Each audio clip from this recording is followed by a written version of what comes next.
اهلا في كورة يونايتد.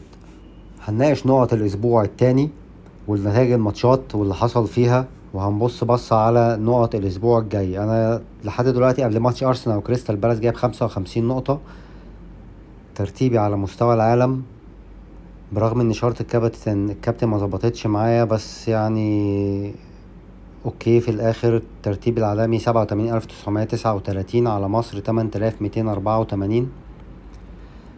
اكتر حد جاب لي نقط وعمل الفرق ده معايا مبويمو من برينتفورد، سجل ضربة جزاء وسجل جون تاني في الدقايق الأخيرة من الماتش، يعني جايزة كبيرة جدا كنت هكابتنه. كانت ناقصاني شجاعة كفاية عشان أكابتنه الصراحة. الأسبوع ده كمان توقعت ماتش السيتي ونيوكاسل يخلص 3-1 لمانشستر سيتي. كسب مانشستر سيتي بس جه جون واحد. هالاند برضو سدد 4 مرات، منهم مرة أو مرتين اون تارجت، يعني كان برضو ممكن يجي جون أو اتنين وكانت تظبط، بس يعني 55 نقطة في الآخر أوكي. عندي لعيب مختلف كمان لسه ملعبش، بين وايت من دفاع أرسنال. ونانا ما عملش كلين شيت، صد تقريبا 4 أو 5 صدات. الفريق بتاع مانشستر يونايتد لسه دفاعه مش أحسن حاجة، إنما ونانا ردود أفعاله ورياكشناته كويسة جدا في الصدات. ماتش تشيلسي خلص النهاردة، تشيلويل اتبدل بدري قوي في الدقيقة تقريبا 60 بالظبط، وكان دخل فيه جونين. تبديل غريب كان شوية، انما اعتقد الماتش الجاي هيلعب عادي. لسه تشيلسي برضو بيدور على نفسه، على الطريقة اللي يقدر يفوز بيها في الماتشات. ماتشين كده لسه مكسبش. اداؤه في ماتش ليفربول كان احسن، وانزو ضيع ضربة جزاء. ارسنال لسه ملعبش، برايتون كسب 4 زي الاسبوع الاولاني، كسب 4 برضو. معدل تهديفهم لسه مازال عالي، هيبقى فيه ثقة في اللعيبة بتوعهم في فانتازي في الفترة الجاية. استوبيديان طبعا جاب 11 نقطة، وميتوما جاب 12 نقطة، ومارش سجل تاني، وشوفنا انسيسو. مارش سجل هدفين، وشوفنا انسيسو عمل 2 اسيست، لعب مكان بيدرو في مكان رقم 10، ونزل بيدرو الشوط التاني ما سجلش نقط. فكده هتبقى في منافسة في المكان بتاع رقم 10 بين بيدرو وبين انسيسو. ومارش ناحية اليمين ثابت زي ما هو، ميتوما ناحية الشمال ثابت زي ما هو، ويلبك بيلعب سنتر فيرود للأسبوع التاني على التوالي. شفت تصريحات مدرب ديزيربي عن فيرجسون، كأنه لسه مش واثق فيه الثقة الكاملة، أو كأنه لسه ما اكتملش، أو كأنه لسه عنده حاجات يطورها. يعني تصريحات مش حد واثق فيه، يمكن كان بيشجعه شوية، بس ويلبك ابتدى ماتشين ورا بعض، دي تعتبر مؤشر. ماديسون 3 نقط ومصاب، لسه هنشوف الأسبوع الجاي هيلعب ولا لأ لما تيجي أخبار أكيدة. وفرنانديز نقطة واحدة. كان مانشستر يونايتد بيلعب توتنهام. مانشستر يونايتد يعني ايه، ما وقعش او مش هيقع لسه، او مفيش مؤشرات على سوء اداؤه. هو الفريق متماسك، انما ما بيتطورش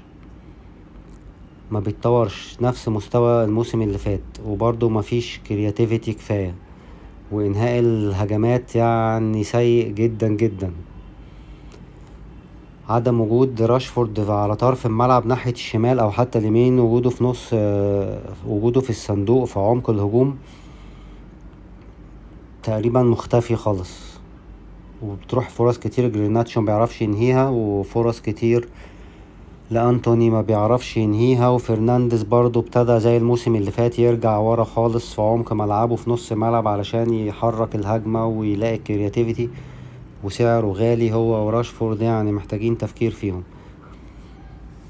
ساكا لسه ملعبش. مبويمو زي ما قلنا كان المكافأة بتاعتي، انا اشتريته مكان تروزارد في الاسبوع التاني، ودلوقتي عالي سعره بقى 6.1. واتكنز عمل اسيست للاسبوع التاني على التوالي، طبعا مش كفاية، انما بيحاول يضيع كورة تانية في ال6 ياردة. الفريق بتاعه مستواه كويس في الدفاع وفي الهجوم، وعندهم كرياتيفيتي في الهجوم، بيصنعوا فرص كتير.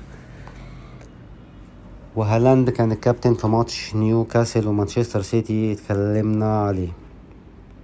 الدكة بتاعتي مش مستني منها حاجة، كنت وبالدوك ما لعبش بشكل مفاجئ الماتش ده. انا بس تارنر كنت هلعبه وهبتدي بيه، وفي اللحظات الاخيرة ابتديت بونانا. فضلت ان انا ابتدي بفريق يكون منظم ودفاعيا، يكون كمنظومة دفاعية اقوى من فريق يكون دفاعه ضعيف.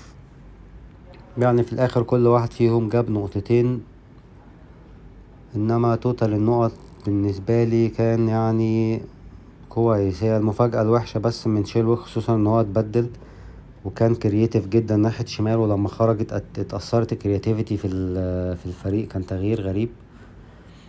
وكان ويست هام فورم اوي الصراحة.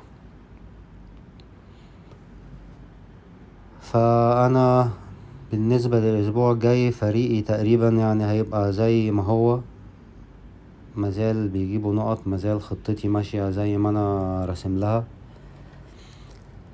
تفضل بس الاوبشنز بتاعت مانشستر يونايتد بالنسبة لفرنانديز او بالنسبة لراشفورد، يعني بما ان الماتش على ارضهم وسهل نسبيا قصاد نوتنجهام فورست دفاعهم بيستقبل فرص، ممكن نصبر عليهم اسبوع كمان خصوصا مع اصابة ماديسون. يعني هنستنى للحظات الاخيرة نعرف اخبارها ايه. هي كادمة بنسبة 75% هيلعب، يعني اسبوع ممكن يعمل ريكفري ويلعب. لو ملعبش عندي على الدكة اكي هيلاعب شيفيلد يونايتد. مانشستر سيتي عنده مدافعين كتير قوي، 6 مدافعين كلهم مستواهم احسن من بعض وبادئين الموسم كويس، حتى جفارديول دخل مستوى كويس قوي. ريسك قوي مدافعين السيتي. شارة الكابتن غالبا هتفضل على هالاند. هفكر في فرنانديز، هستنى عليه او هبيعه. هفكر في ماديسون، هشوف اصابته هتبقى اخبارها ايه. واتكنز كمان بالنسبة لسعره اللي هو 8 ده اسيست مش كفاية، حتى ديابي اخطر منه وبيسدد وفرص بتجيله اخطر في اماكن للتسديد والتسجيل احسن. وما سددش كمان واتكنز ضربة الجزاء النهاردة باي ذا واي، ما سددش ضربة الجزاء، سددها دوجلاس لويز سجلها حلو. فكده 8 مليون كتير على واتكنز.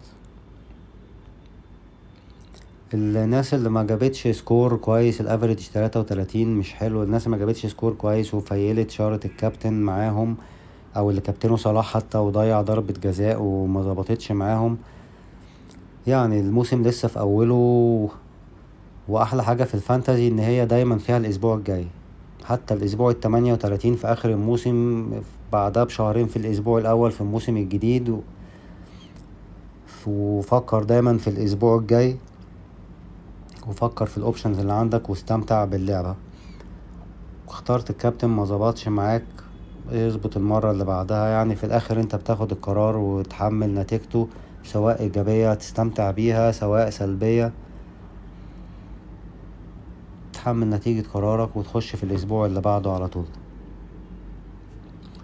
اتمنى احافظ على ترتيبي كده بعد ماتش ارسنال وكريستال بالاس. هيبقى لينا فيديوهات كمان جاية. يا رب الفيديو يكون عجبكم، ما تنساش لايك وسبسكرايب. شكرا.